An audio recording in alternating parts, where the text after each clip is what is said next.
Shiv Manmohan recording studio Delhi.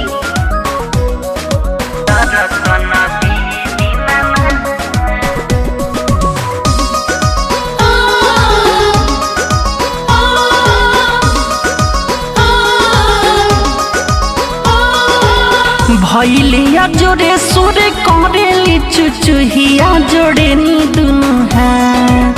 भैलिया जोड़े सोरे करेली चुचुहिया जोड़े नी दुनु है। करेली बिनहिया है आज तिवैया है दर्शन दी दीनानाथ हो।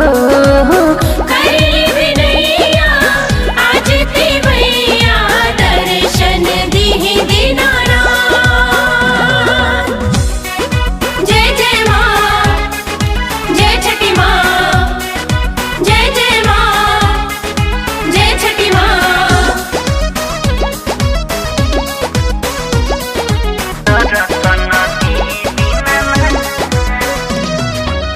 रोज जैसे उगत रहनी उगिया जो हाली करी जनी ढेर देवा देखा दी लाली।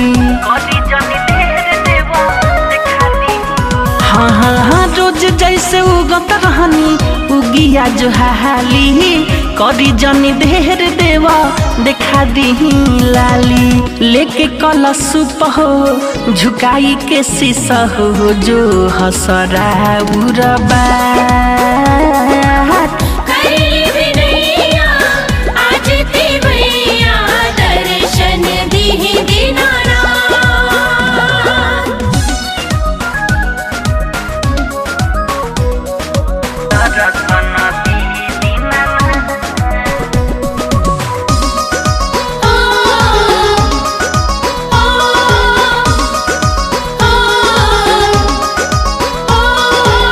तिवई के आरज पे करी ना विचार जी रौरा से ही बानी हो रहा हमार जी।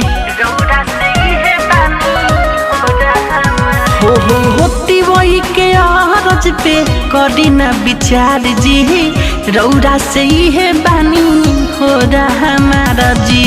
एलसी पर बिहीन संगे मिठू मार सलगो रे हेरा उरघा। करेली बिनहिया आज तिवैया दर्शन दी दीनानाथ। भैलिया जोड़े सोरे करेली चुचुहिया जोड़े नी दुनु है। भैलिया जोड़े सोरे करेली चुचुहिया जोड़े नी दुनु है। करेली बिनहिया है आज तिवैया है दर्शन दी दीनानाथ हो।